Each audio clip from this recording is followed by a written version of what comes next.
Welcome to Lions Nation Unite. I am Eazy, and today I'm going to break down a phenomenal piece of Detroit Lions content brought to you by General Manager Brad Holmes. But first, I need you guys to make sure you smash that like button, subscribe, and share this thing if you deem it informative and useful.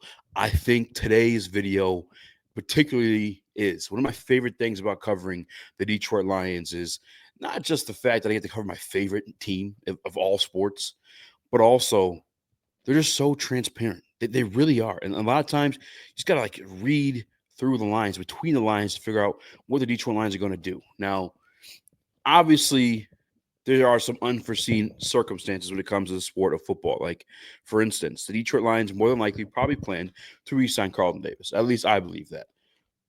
Carlton Davis, well, actually, they did, right? They offered him the contract. Carlton Davis knew he could get more in the open market, and he did.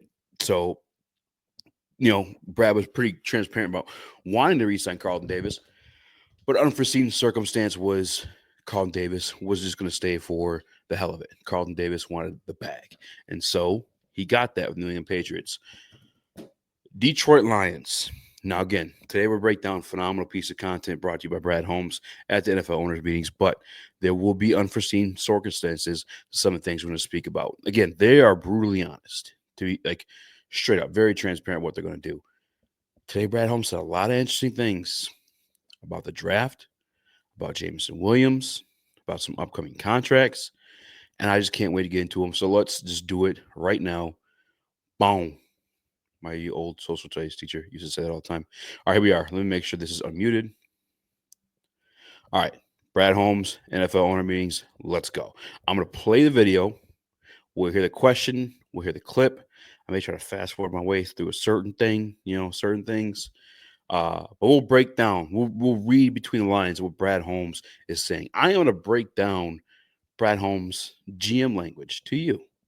Honestly, since last time we wrapped up, But for the sake of content and timing purposes, I know not everybody has a million hours throughout the day. We're going to speed it up just a bit. How about that?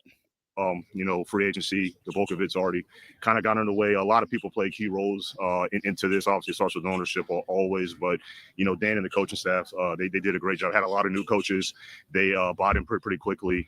They got adjusted pretty quickly to the evaluation process and how we do things. And pro personnel department, obviously led by Rob Lohman, but the rest of pro personnel.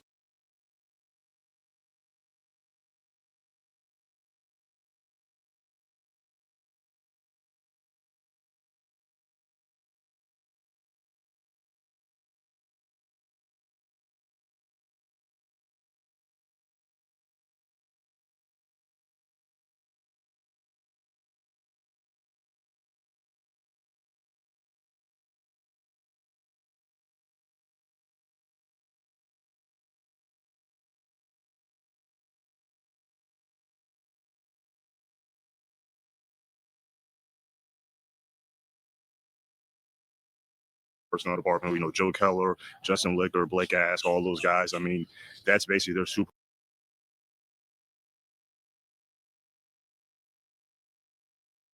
Bowl, from a process standpoint to get all the guys like lined up for us to evaluate and look at. And obviously Ray Agnew, his voice and his evaluation, his opinions, very critical, plays a large role in our process. And I just realized I was muted that entire time.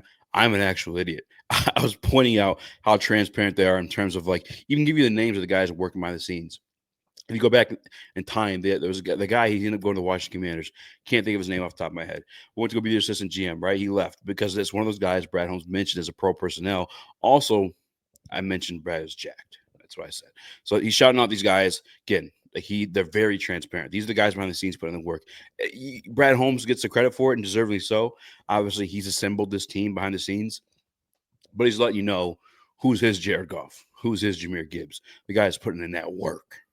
Charlie Atkins. This was his first free agency this year. I feel like I'm saying that a lot, first year, but yeah, I thought he did a great job. That's a hard job to do. The way that our structure is and how it's set up. I mean, you have to be an elite communicator to get those deals done, regardless if it's guys that are already on our team or guys that have been on our team that you've had previously dialogue with or external free agents. It's a very hard job, and I thought that he knocked it out the park with it. So just want to give credit to everybody. Look, I'm more than happy with how free agency went, and I say more than happy because we were able to get guys that we really wanted to get. That's always the case. Like we don't compromise and get a prospect that we're warm on. So happy with that, but more than happy because we actually were able to do more than what I thought we were actually going to be able to do heading into it. I don't know if I was as clear as I could have been at the combine, but I try to kind of let our fans know that we were not going to be big spenders. Okay, I mean that. I, I know I'm not the only one, but for some reason, I do have to translate this for people. There is a especially part coming at the 20-minute mark, probably 25-minute mark of this video. If you guys want to skip ahead about Jameson Williams, that like I have seen the writing on the wall for a very long time. Um, and again, things may change. There are unforeseen circumstances. We have 2 years before we get to a certain point in that conversation. But Brad Holmes tells you every year what he's going to do in the offseason. I am going to address my needs through free agency. Anything perceived as a need, he is going to address in free agency. We lost Carlton Davis. He addressed that need through DJ Reed. He told you guys he wasn't going to go out there and spend a lot of money because they had to retain the guys that they have. He said that at the combine. Yet for some reason, and I'm not disrespecting anybody who thought this because, like, again, you want to win a Super Bowl. This is your favorite team. I get it. But we weren't going to get Josh Sweat. We weren't going to get, I mean, I still probably not going to get a Trey Hendrickson. Like these types of names that are either on the open market or in a trade market looking for a contract, they're not going to become Detroit Lions. They just aren't. That's not, we re sign our own. If it's a position of need, and honestly think if the Super Bowl was right there, like knock on the door, open it, Super Bowl, no more window talk, right? We're at the door, we're at the front step of it. I truly think that Brad would go and make a trade for like a Trey Hendrickson. Obviously, we know by now, if you guys haven't heard the rumors, this is from ESPN, by the way, too. So that Brad was the most active in trying to acquire Myles Garrett, like because last year we were at the front step. 15-2 while missing half your roster. That is, I mean, you can't be more at the front step than that. But yeah, Brad Holmes kind of told you what he's going to do. He's kind of reiterating that. And by his standards of what he perceived the offseason to be or his goals in the offseason, they did that. He's going to mention something shortly here, too, about DJ Reed's contract.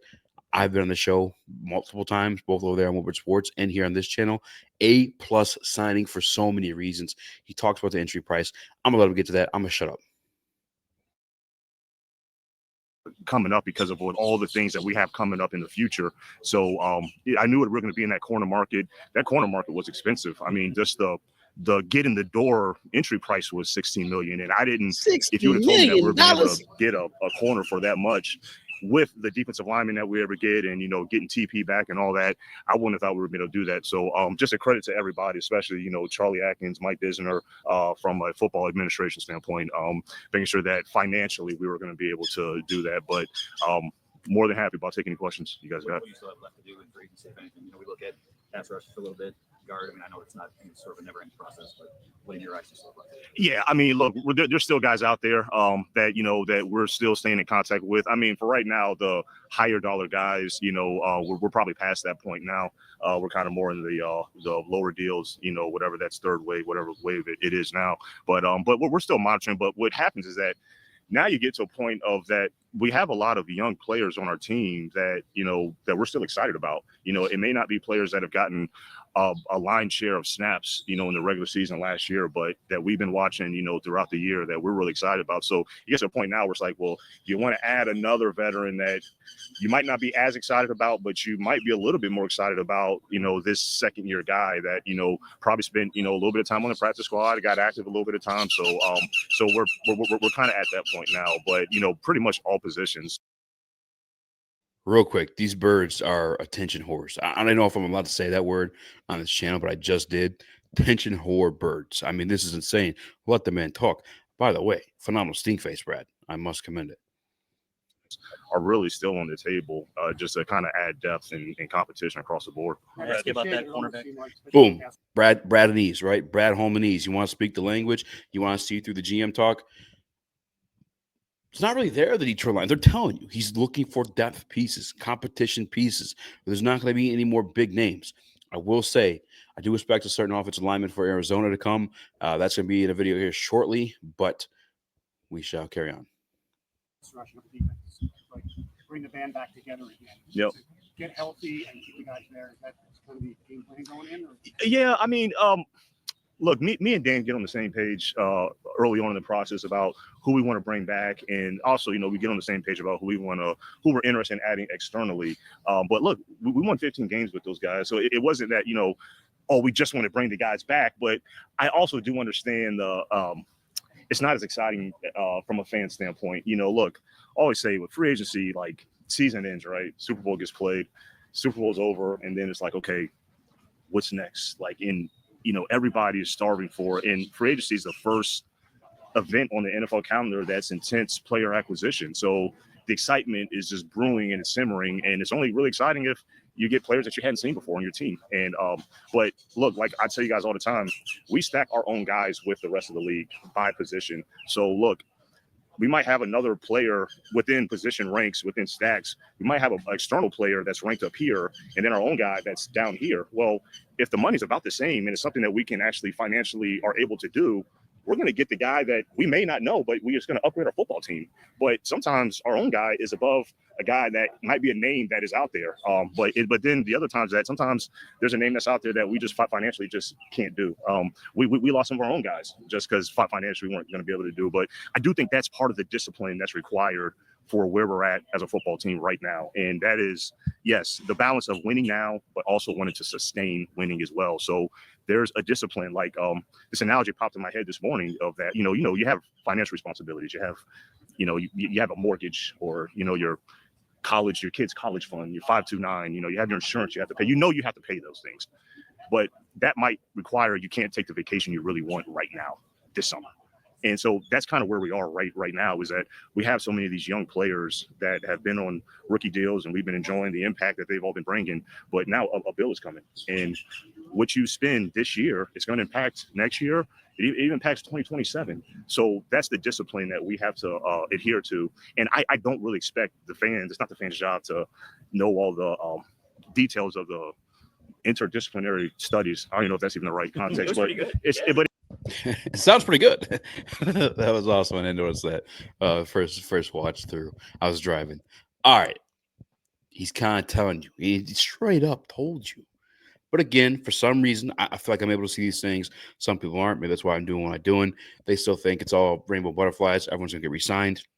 He's telling you the bill is going to come due. What he is doing, and I completely understand it. I get impatient sometimes. I want the Super Bowl. But what he is doing is keeping disciplined so that this thing works out in the long run versus going all in, pushing all the chips in, and winning the Super Bowl. That may not be what you guys wanted to hear, but that's what he's telling you right now. They still feel like they're good enough to compete for that Super Bowl. They're still continue to add on and try to get better, but they're not going to sacrifice years in the future in order to do that. An example of that, and again, this may be where you guys want to be as a franchise, but it's the Philadelphia Eagles. If you go pull up, because the Philadelphia Eagles continue to sign guys, and I'm sure a lot of you guys scratching their head. They just signed their linebacker this year. They let Josh Sweat go. They let CJ go.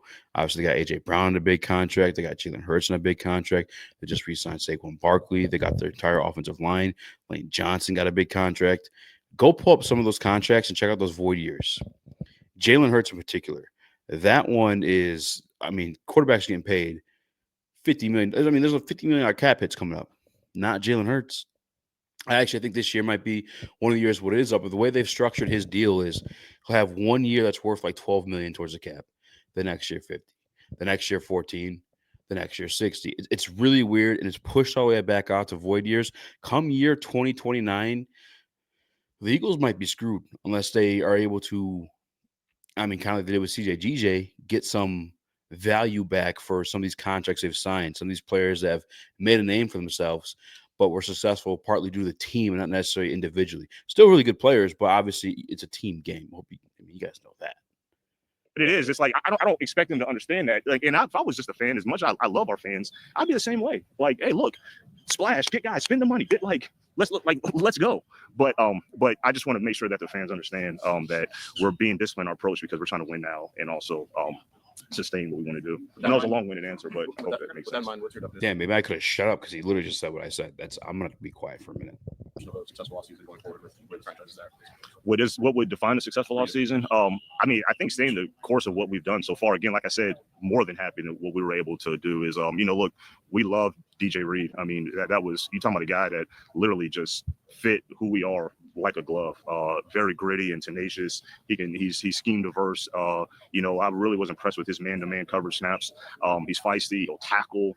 He'll support on the edge. So he fits us. But then when you follow up like trying to replenish the defensive line, and let's just call it what it is. I mean, we're kind of in the position on the D line standpoint because of injuries.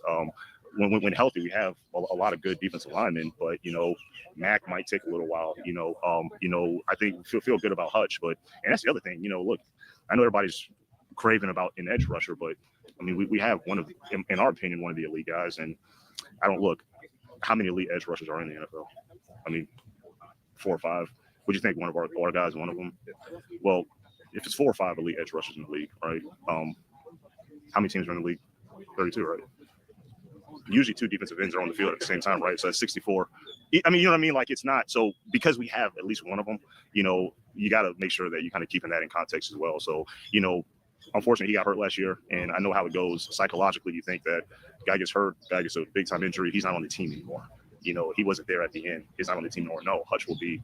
We feel great about where he's at in this process, so he's going to help in the pass rush. And to be able to get Levi back, he was rolling with his pressures, and hopefully he can get home even more. So that's going to help out a lot more. Hopefully, with bringing Davenport back, hopefully his injury luck is on the right side of things. That frees up Josh Pascal, to be able to do a lot more from a pass rush standpoint, really more interior wise than outside. We just had to use Pascal as an edge rusher because of circumstances with injuries and all of that. So we feel good where we're at to be able to get Lopez, to fill, he's more of a first and second down run defender, but to be able to have him back and still got a reader. So we feel pretty good. We're getting kind of heavy on the defensive line. Boom. All right, multiple things here. One, and I think this is a point that should be pretty obvious as well, but like I know it feels like we need to go grab that extra edge rusher, and obviously it would be very nice. And Brad explained he understands that. If he was a fan too, he'd be make the splash sign right here, right now. Let's go, go. We have Aiden Hutchinson. Aiden Hutchinson only broke a bone. If he had torn a ligament, and he had some muscle, any other like issue outside of a bone, a bone is like essentially like it's a bone.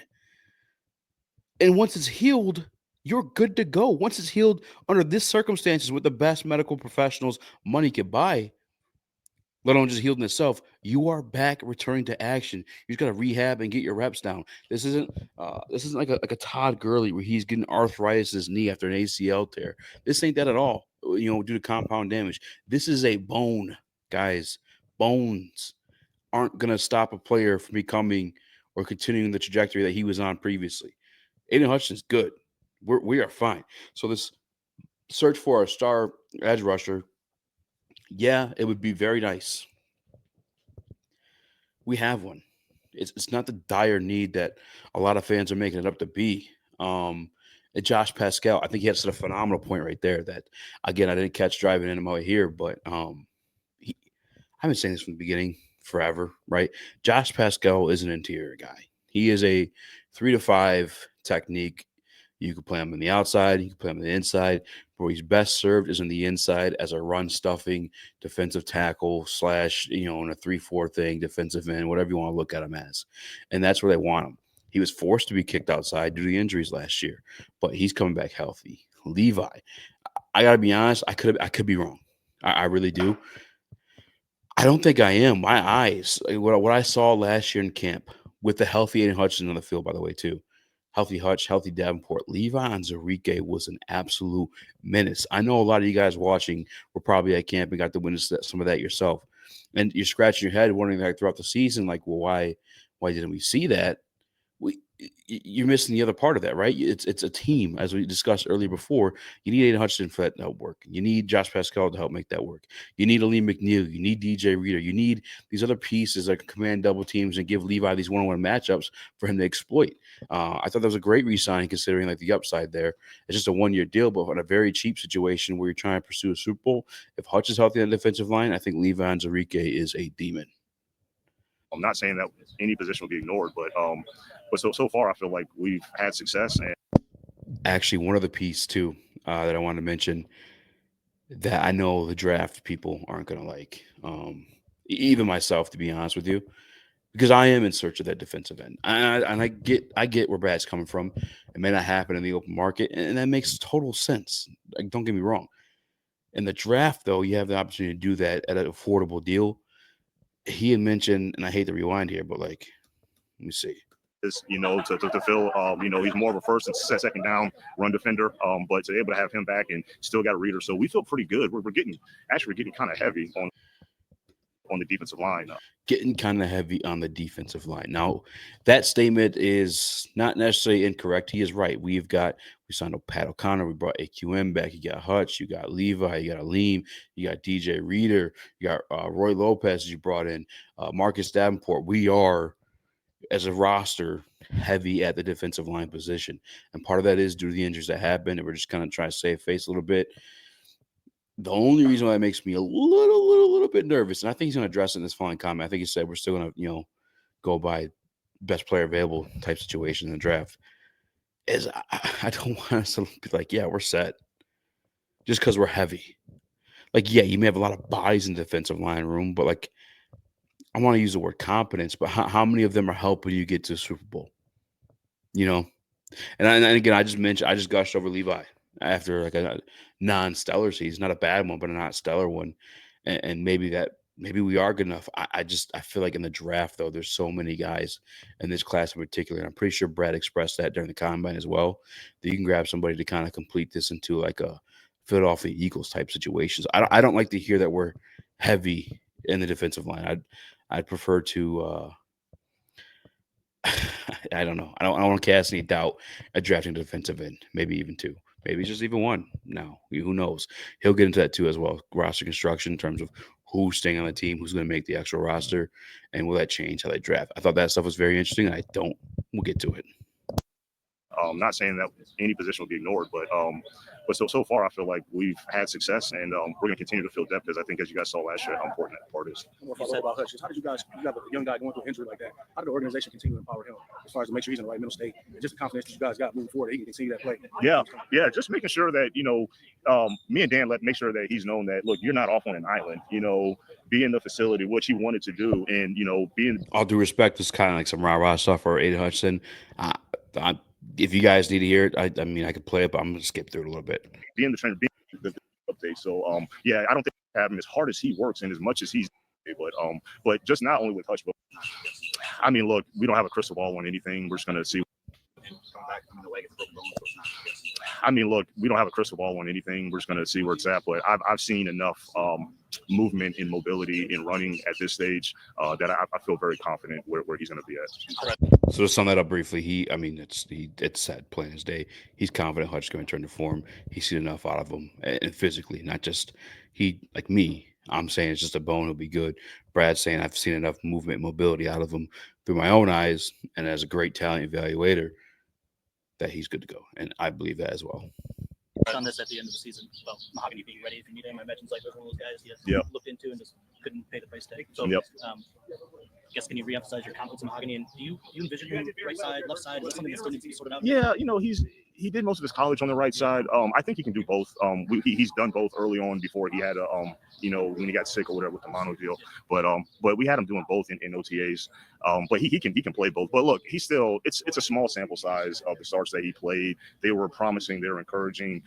We do feel like he has starter level ability, but he still is a young player, so we still need to make sure that he has competition. And it's part of we bring Yodi back, and we'll still be looking at maybe possible another veteran to add. And then you still have the draft, and look, I don't.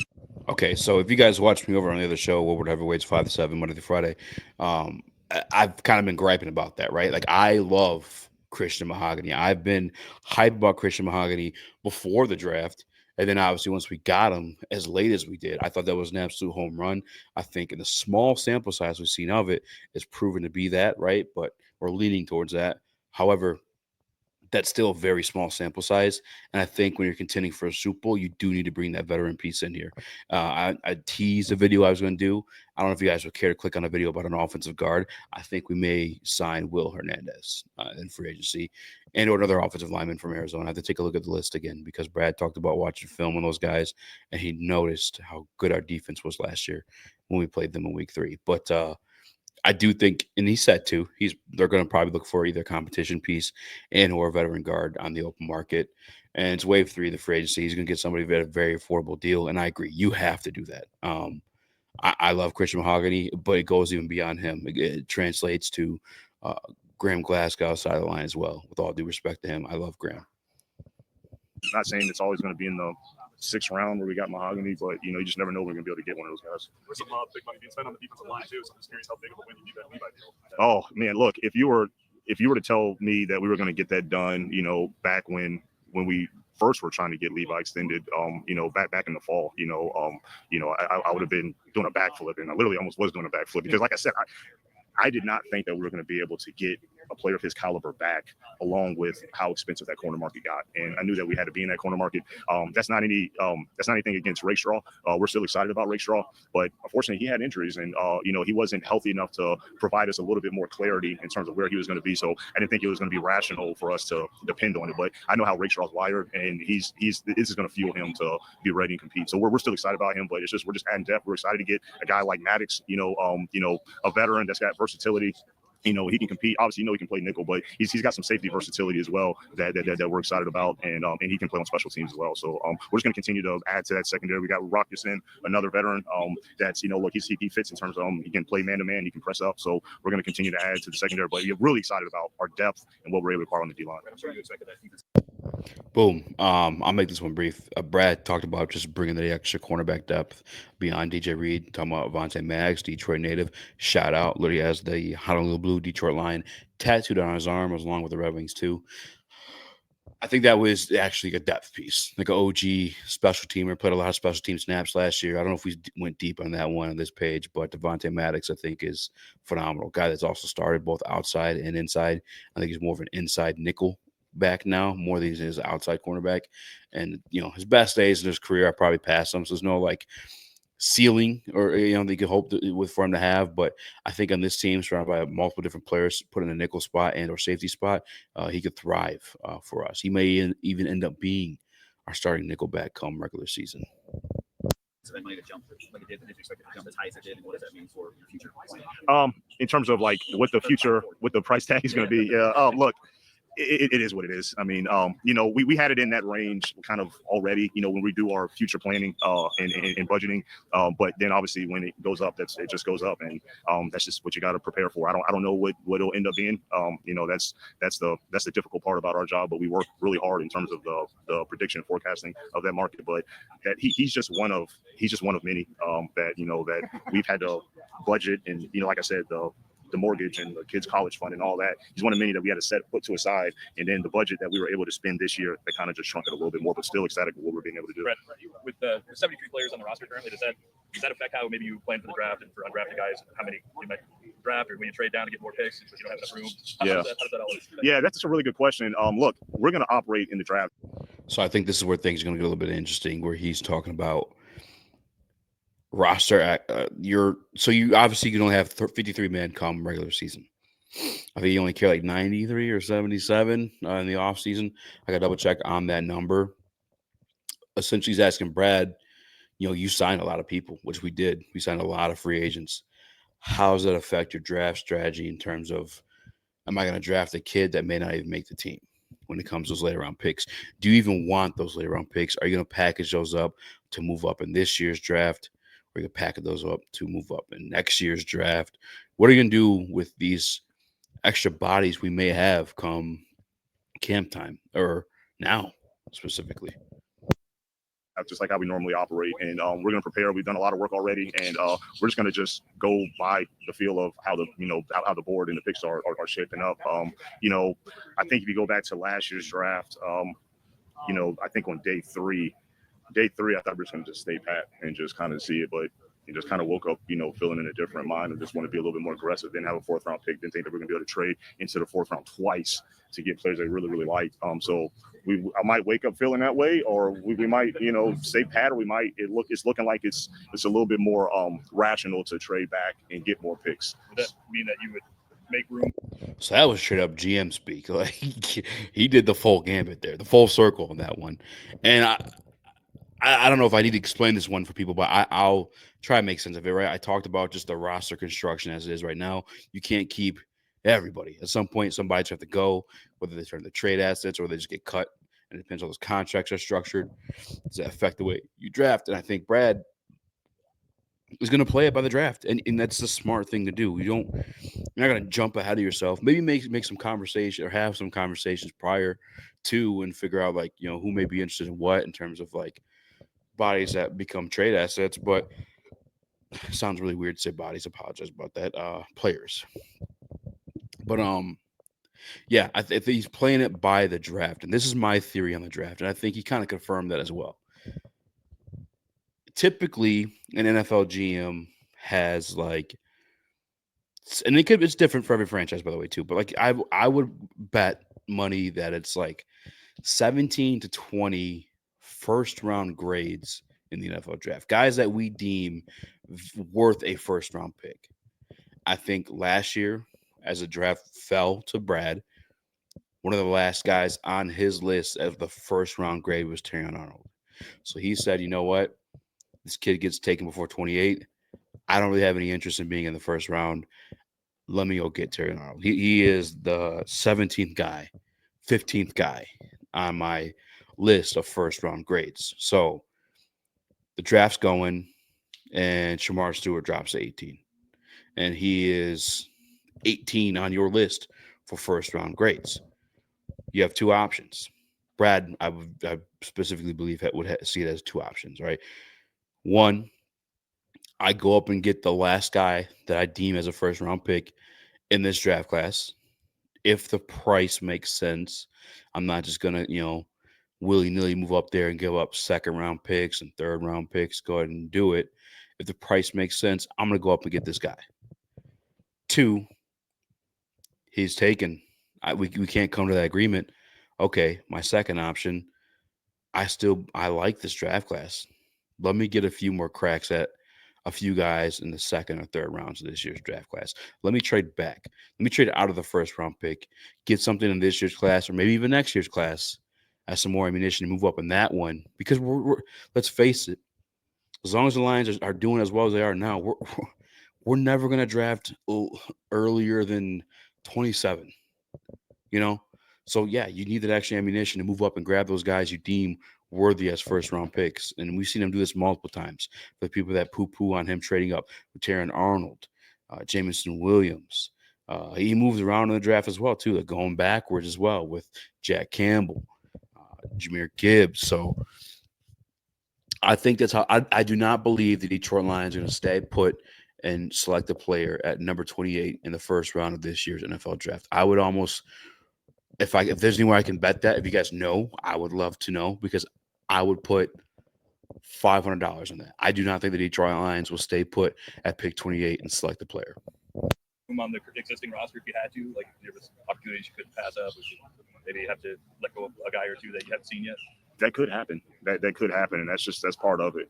Look, you want to do as much before the draft to make you feel cozy enough to be in a position to not have to reach for need or anything like that. But that is part of it. Is, look, you might trade up and sacrifice a lot of picks, and you don't have a lot of the picks that you originally had, and it's like, oh, it works out great, or I don't know how many guys that we really wanted after the draft that you're going to be able to get. So, but that's part of the risk, and I always say risk is what's left after you think you thought of everything, and that unfortunately could happen. You said with NS. A couple times. Go ahead. How difficult it was to acquire Zadarius Smith. So what went into the decision to part ways with him? And is he one of the guys that you've been in contact?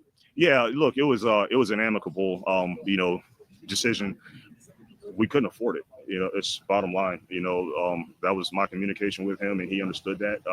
But again, that's an expensive position, and like I told you guys at the combine, it's not being ignored. Like everybody's asking for one defensive end. Well, no, we love to get 3 or 4. So it's something that's not being ignored, but we just weren't in a position to really keep him at his salary.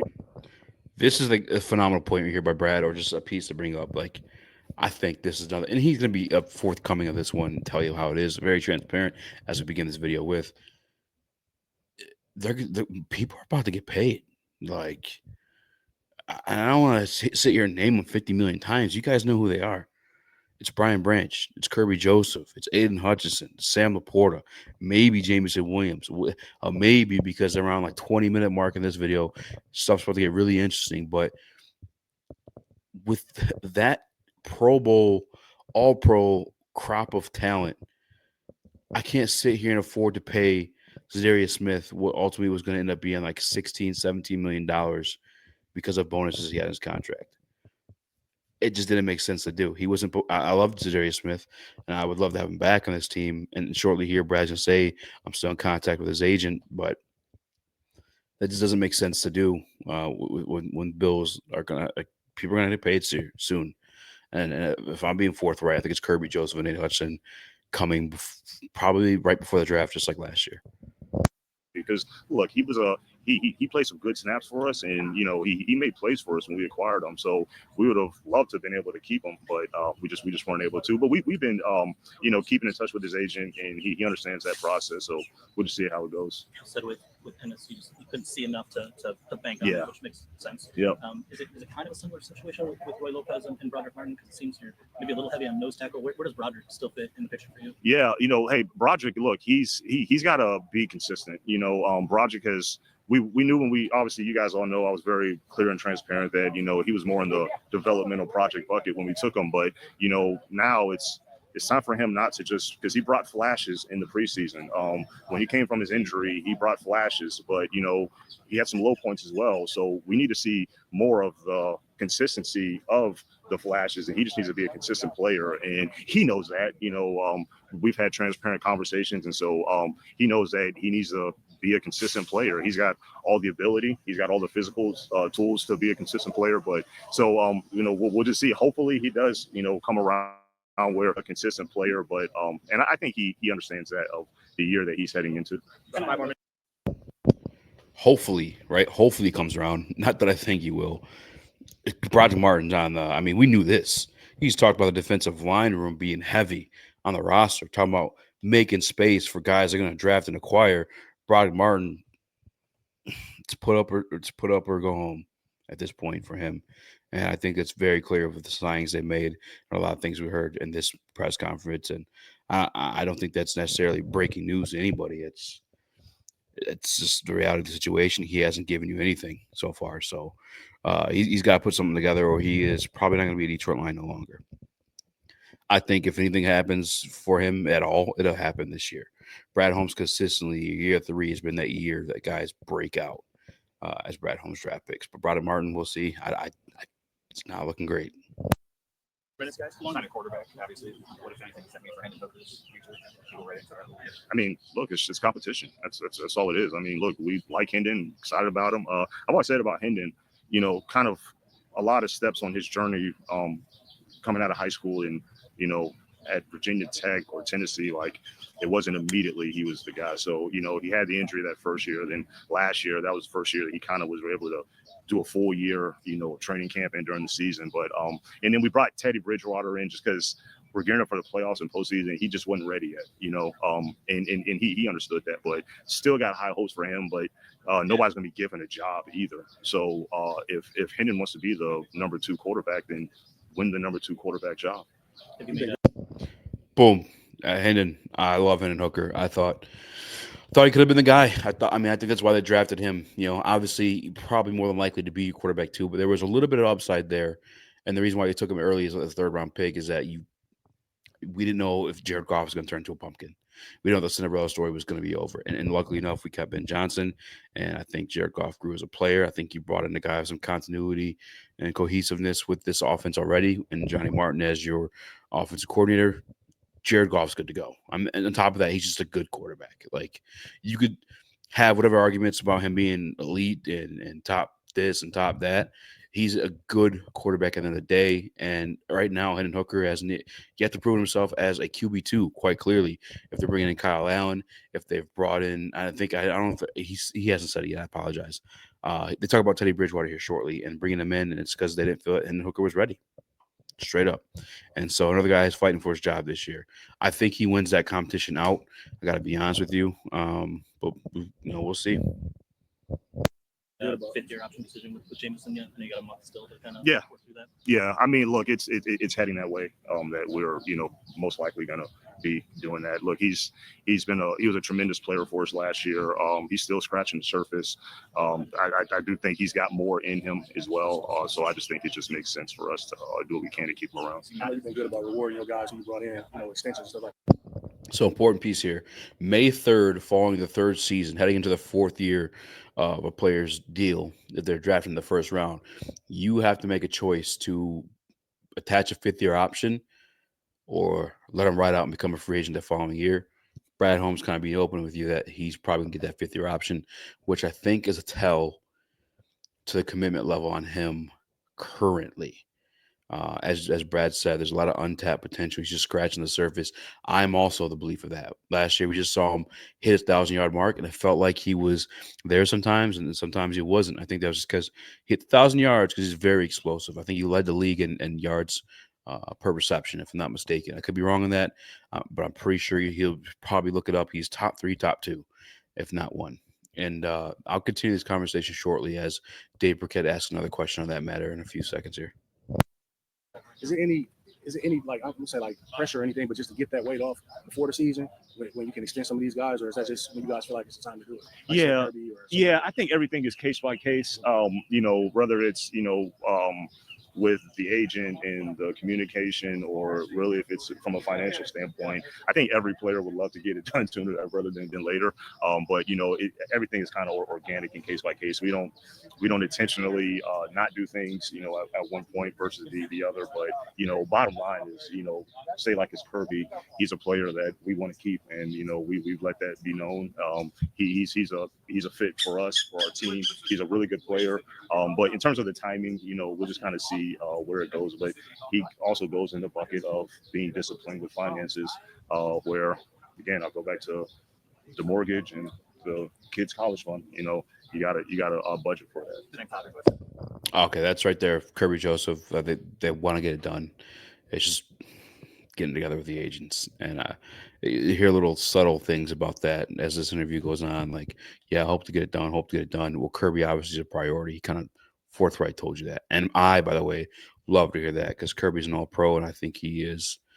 It wasn't like a happenstance that he became an All-Pro. I think Kirby's a phenomenal football player at the safety position for the Detroit Lions or any other team. So, shout out to Kirby. Hope he gets that deal. Just tie those two questions. Jameson, because he had the suspensions. Yeah. Is he at that level that you're willing to do an extension with him? You have more to prove. How does he fit into that long term? Yeah, I mean, look, we're still taking it, as it goes. Look, his fifth-year option is coming. It's looking likely that we'll go ahead and just pick that up. But in terms of extension, again, there's a lot of extensions that are hopefully coming. But it's just one that you just don't know what's going to happen from a financial standpoint, because a wide receiver, it's expensive. It's very expensive. So look, these are good problems. These are good problems to have. But I just want to make sure that First and foremost, why did that bird get so loud out of nowhere? Maybe it got closer. I don't know. That was crazy. Moving on. I might have to run this one back for you guys. He quite literally just told you he doesn't know if Jameson Williams is going to get extended. And I think the fifth-year option is indicative of that. I think that is a tell right there. And it makes sense, too. Like, Jameson Williams has, like, probably one of the strongest fan bases on this team out of the 53-man roster. J-Mo, Goff, like, they're all up there. And I think the other guys go without question because they're playing at an all-pro level. Amon-Ra, Jahmyr Gibbs, Panay. Yeah, you don't say bad things about those guys. But Jameson Williams has a cult-like following with minimal production to that, if that makes sense. Like, last year was his first 1,000-yard season. He's had a few suspensions, had a few injuries. For a minute there, he couldn't just really get right with JG in terms of just like being in sync and catching the balls. There's some ball security issues. Dan Campbell came out and was like, yeah, I don't know if he'll ever be one of those guys that have elite hands. And that's okay because he's got the elite speed. Like he's got an attribute that allows him to be on that field. On top of the fact that he's a willing blocker, right? And that's phenomenal for what we do as an offense with running the football. Wide receiver, guys, that's going to be a big chunk of this offense. And speaking of this offense, 2022, 2023, when John Morton was here, you still ranked top 5, and that was before Jamison Williams sniffed the field. With all due respect, like I think the value of a wide receiver 2, in Brad's eyes as well, if I'll rewind it here shortly too, so you listen to, is less than when you talk about the All Pro level of a Brian Branch, Kirby Joseph, Aiden Hutchinson, Sam Laporta, even like. It sounds like JMO might end up being the odd one out, but it's still a little bit too early to say for sure because he is just scratching the surface of what he can be. I mean, we're talking about Tyreek Hill, and that's a guy that I consider to be at his peak. I know he's slowing down now, but the best wide receiver in the NFL, straight up. Like just that weapon that he brings with the ball in his hands, you can't teach that. And I think the top 5, if not the best. Let's rewind it again though, so you guys can rehear it from his own words and not just mine, because I know that when I say things like that, I get called a JMO hater. But I'm just reiterating. I'm just looking at the writing on the wall, and this is common sense. If you produce to the tune of a top 5 offense, he's a great weapon to have, but without him on the field, is that a piece you're gonna pay $30 million to? Probably not. Just common sense there. But I'll again let you guys hear it for yourselves. And just pick. How does he fit into that long term? Yeah, I mean, look, we're still taking it, as it goes. Look, his 5th-year option is coming. It's looking likely that we'll go ahead and just pick that up. But in terms of extension, again, there's a lot of extensions that are hopefully coming. But it's just one that you just don't know what's going to happen from a financial standpoint because a wide receiver it's expensive from a financial standpoint coming. But it's just one that you just don't know what's going to happen from a financial standpoint because a wide receiver it's expensive. It's very expensive. So look, These are good problems to have. You mean you're drafting like too many good players. It is a good problem to have. But I thought it was very interesting. And maybe this is more so me taking the victory lap on the point of JMO probably being the odd man out in that situation. But I thought it was a very interesting point that Brad Holmes made. I think it's just we got to win a Super Bowl while we have these guys, man. We really do. are good problems. These are good problems to have. But I just want to make sure that more so that our fans, I don't want our fans to think that we're just, not making the splashy move because, we don't want to do that. It's just, we're just being disciplined and make sure that we're able to sustain winning, but also win now. Vacation in the plans next year. Vacation in the plans next year. I'm not sure. I think there's no vacation next year for sure. Look again, the bill's coming, But vacation, they're saying, because Brad joked around too, right? Like the mainstay, your Aiden Hutchinson, your Sam Laporta, your Brian Branch, your Kirby Joseph, that's your mortgage, that's your insurance, that's your Roth IRA, stuff that you have to invest in to be, to have a foundation of what you're going to do in your life to achieve what you got to do. I'm not gonna throw JMO there. No, I'm doing it. The Jameson Williams, the Trey Hendricksons, those are your vacation funds. And they asked, so you take a vacation next year? Like we see that big splash move next year. He's telling you probably not because of how much we have to toss into this Roth IRA, because of how much we have to toss into this mortgage right now, because of how much we have to toss into the insurance for the family. Like it's probably not going to happen. It probably won't happen unless, again, we are on that doorstep. And the final piece to kick in that door is available via trade. That's the only way I see it happening, and personally. The bill's coming, and all these guys, they're really good players. Like I told you at the combine, yeah, it's you could say it's been 5 first-round picks, but those 2 twos that we had in 23, that we had graded as first rounders, those guys, Brian Branch, Sam Laporta, have played up to the level that we thought. So you could arguably say it's 7. and you want to keep them all. We'll try to, but we might not be able to keep them all. So we're just gonna try to do the best. We're gonna keep them all. We'll try to, but we might not be able to keep them all. So you want to keep them all. We'll try to, but we might not be able to keep them all. And Lions fans need to know that too. They need to embed that in their brain. For me, 7 guys he's talking about resigning right now. If I'm picking odd men out, it's Jameson Williams and maybe a Sam Laporta. I think the other 5 are core guys you need to bring back. Carry on, Brad. So we're just gonna try to do the best we can. The last two, Tony and Jeremy.